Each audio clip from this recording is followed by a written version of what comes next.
Parents of Reddit, what's the biggest lie you found out your teenager was telling you? My 17-year-old niece had always been a bit of a wild child. When she was 12, she started to really rebel against her parents' wishes, hanging out with the wrong crowd, skipping school and even experimenting with drugs.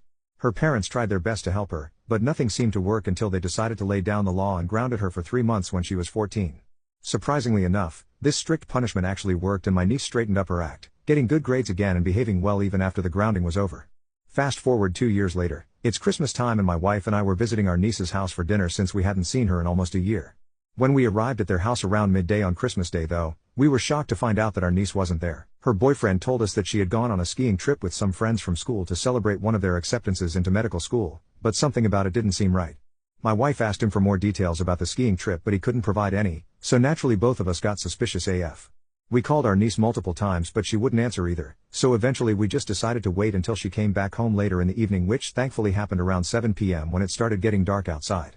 When our niece finally arrived home from what turned out to be an imaginary ski trip, we knew something fishy was going on. It turned out that her boyfriend had invited himself over without even asking for permission. My wife immediately confronted him about lying earlier but all he could do was deny it, which only made things worse between them two. We spent the rest of our time there arguing with him while trying not to upset our niece too much in the process, but little did we know that this would only be start of some serious drama coming up soon enough.